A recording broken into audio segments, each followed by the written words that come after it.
दुनिया में घरों की डिज़ाइन और उनकी तामीर में बड़ी तेज़ तरीन तरक्की हुई है।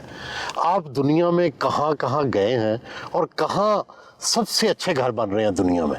ऑलमोस्ट सारी दुनिया विज़िट की है। अमेरिका में अगर आप कंस्ट्रक्शन पैटर्न देखें तो राफ्ट डालते हैं, मेटल स्ट्रक्चर है और सारी वुडन पार्टीशन है। सो दैट्स वाई उनकी लाइफ बहुत ज़्यादा, आप देखते हैं वहाँ 100 ईयर घरों की लाइफ है। और दुनिया में क्या क्या तजर्बे हुए हैं? स्पेशली मुझे इटली बड़ा इंस्पायर करता है।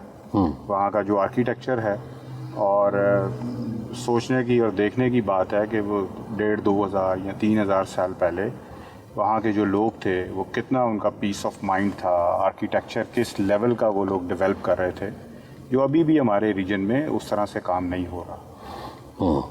और स्पेन और कहाँ कहाँ आपने आर्किटेक्चर में बहुत बेहतर काम देखा?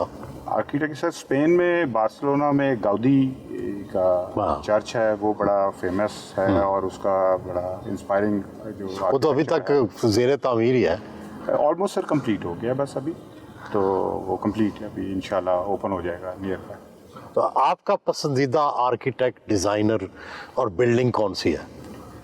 सर गौदी मेरे लिए बड़ा इंस्पायरिंग है और उन्होंने जो काम किया है गौदी तो गोथिक और ओल्ड आर्किटेक्चर में काम करता था, आप मॉडर्न में काम करते हैं, आप लीनियर में काम करते हैं। गौदी ने भी गॉथिक के अंदर भी बेसिकली मॉडर्न फॉर्म्स इंट्रोड्यूस कराई हैं, तो उसमें काफ़ी उन्होंने डिज़ाइन में चेंजेस लेके आए हैं जो नॉर्मल जो गॉथिक आर्किटेक्चर था उससे बिल्कुल हट के है वो। उन्होंने तो एक पार्क भी बनाया हुआ है जिसमें दरख्तों को भी उन्होंने आर्किटेक्चर दे दिया दरख्तों को। हाँ, उन्होंने उसको भी उस तरीके से मॉडिफाई किया है और चीज़ों को एक आर्ट के तौर पे हर चीज़ को, हर प्लांट भी प्लांट हाँ, हर चीज़ को सर आर्ट के तौर पे उन्होंने प्रेजेंट किया है। कितने कुल मुल्कों में जा चुके हैं? 20 के करीब मुल्क हैं जो मेन हैं। यूरोप ऑलमोस्ट पूरा है, उसके अलावा यूएस है। आपको गाड़ियों का भी शौक है, कितनी गाड़ियां हैं और महंगी महंगी गाड़ियां खरीदते हैं आप? अभी तो क्योंकि इलेक्ट्रिक का दौर है, सो कुछ एक इलेक्ट्रिक रखी हुई है गाड़ी। मतलब साहब आपने ज़िंदगी भर बहुत मेहनत की और ज़ाहिर है आपका ख़ानदान कोई मुतमव्वल नहीं था, गुर्बत में आपने आँख खोली, तो ये गुर्बत से जो रिचनेस का और अमारत का जो सफ़र था ये कैसा गुजरा, क्या क्या तब्दीलियाँ आई आप में? सर एक्चुअली मेरे जो दादा थे वो कॉन्ट्रैक्टर थे और हम बड़े एक average lower middle class family से हैं और मेरे दादा हमेशा मुझे देख के कहा करते थे, मेरे पेरेंट्स भी और बाकी सब लोगों को, कि ये बच्चा जो है डिफरेंट है, ये कुछ बनेगा। तो मेरे वालिदैन बल्कि अब बड़े खुश होते हैं कि तुम्हारे दादा का बड़ा विजन था वो। तो ये मेनली तो सर मेहनत है, इंसान मेहनत करे और शॉर्टकट में ना जाए तो तरक्की आपका नसीब बन जाती है। बचपन की कोई महरूमियाँ याद हैं और आज उनको किस तरह सेलिब्रेट करते हैं? सर जैसे बाइक का बहुत शौक होता था बचपन में कि बाइक होनी चाहिए, फिर एक ज़माने में स्पोर्ट्स बाइक मैंने रखी भी, गाड़ियों का भी इवन बहुत था। मगर साहब दुनिया में बड़े बड़े आर्किटेक्ट हुए हैं और सब कॉन्टिनेंट में भी, हमारे बड़े सगीर में भी, जिसने शालामार बाग बनाया होगा या जिसने शाही मस्जिद डिज़ाइन की होगी, तो हमारे यहाँ वो कौन सी ऐसी इमारतें हैं या कैसे बाग या ऐसी कोई चीज़ है जिसको हम, या अलहमरा कल्चरल या अलहमरा आर्ट सेंटर है, किसको हम कह सकते हैं कि यार ये मॉडर्न ज़माने में क़याम पाकिस्तान के बाद हमने ये बनाया? सर बेसिकली नैयर अली दादा साहब ने बहुत इस पर काम किया है और आप अगर उनकी बनाई हुई बिल्डिंग्स देखें, जैसे अलहमरा की आपने एग्जांपल दी है, तो अपनी जगह उस तरह से काम नहीं हुआ जो होना चाहिए था। बहुत लिमिटेड बिल्डिंग्स हैं। मॉडर्न में फिर अब आके सर बहुत अच्छा काम होना शुरू हो गया। मसलन कोई मिसालें देना।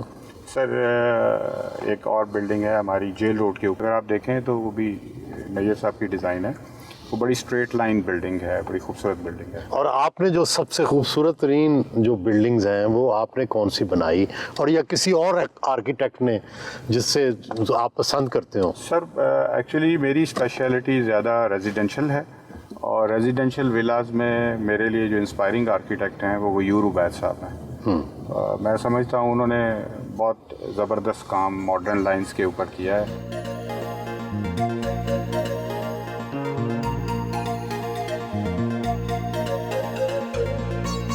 डिफेंस में अपने ज़ेरे तामीर घर का मुआयना करने पहुंचे।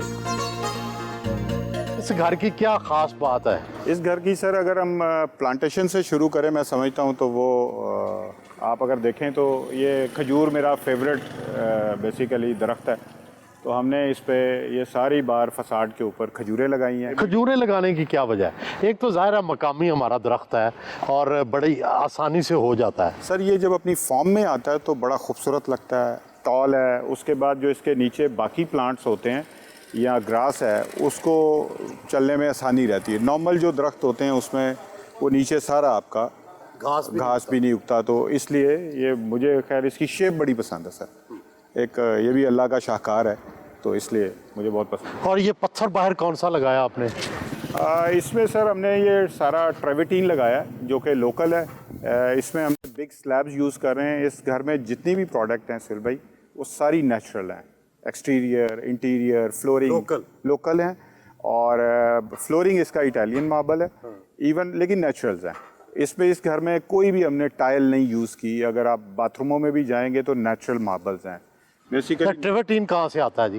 ट्रेविटीन सर बलूचिस्तान से आता है हमारा लोकली, और बहुत अच्छी क्वालिटी का। ये जो अब आमतौर पर छतों के ऊपर के वरांडास पर, ऊपर की मंजिल पर, ये भी अब ग्रीनरी का कॉन्सेप्ट आ रहा है। तो इससे क्या फ़ायदा होता है और ये कितनी मुश्किल होती है इसको मेंटेन करना? सर अब इतना मुश्किल नहीं है मेंटेन करना। आप देखें अगर हमने ये टेरेस के ऊपर प्लांट्स रखे हुए हैं तो प्लांट्स स्पेशली लगाए वो जाते हैं जिनको पानी की जिनकी कंजम्पशन बहुत कम हो। तो इसलिए आजकल इसको मैनेज करना बहुत आसान है, ज़बरदस्त, और फील बहुत अच्छी आती है। ये 4 कनाल का घर है? ये सिर्फ 2 कनाल का? तकरीबन 3 कनाल का ये घर है। और इसमें हमने कोशिश की है कि मैक्सिमम लॉन की स्पेस, ओपन स्पेस को ज़्यादा रखा हमने, और बिल्डिंग को थोड़ा हमने पीछे हटाया। और इस घर का स्पेशली फसाड बड़ा था, तो आप देख रहे हैं कि इसकी लुक जो है बाहर से काफ़ी ह्यूज है। तो ये बेसिकली ओवरऑल हमारी कंपनी की या मेरी डिज़ाइन लाइन जो है वो मैसिव डिज़ाइन एलिमेंट्स मुझे पसंद है बेसिकली।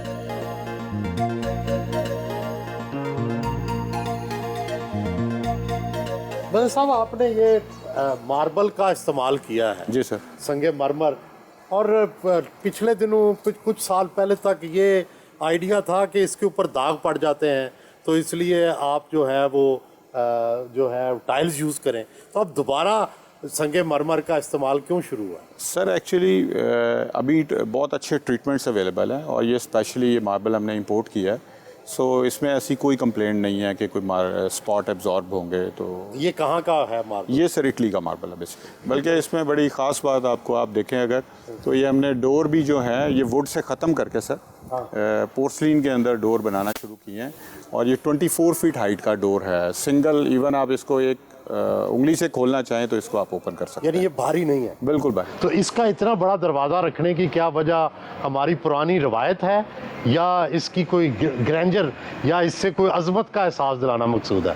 सर रवायत भी है। अगर हम मुग़लों का आर्किटेक्चर देखें तो उनकी हाइट्स, उनमें बड़ी बड़ी आर्चेस चीज़ें, तो ये बेसिकली लग्जरी भी आती है इससे। आप बड़ी ओपनिंग जब डेवलप करते हैं, आप ये दरवाज़ा से देखें बड़ा ईजीली, ये तो वाकई बड़ी आसानी से खुल गया है, हालांकि इतनी भारी है। आप हाइट सर देखें ना इसकी। तो इसमें क्या मटेरियल इस्तेमाल किया जी? बेसिकली सर ये पोर्सलिन मटेरियल है। डेक्टॉन एक प्रोडक्ट बनाती है कंपनी। इसमें मेटल का स्ट्रक्चर है, एल्युमिनियम का, और बाकी ये पोर्सलिन प्रोडक्ट लगी है। तो इसमें बारिश से कोई प्रॉब्लम नहीं। आप देखें ये धूप इस तरफ बहुत पड़ रही है, तो इस दरवाजे को ये लॉन्ग लास्टिंग है, ना ख़राब होगा।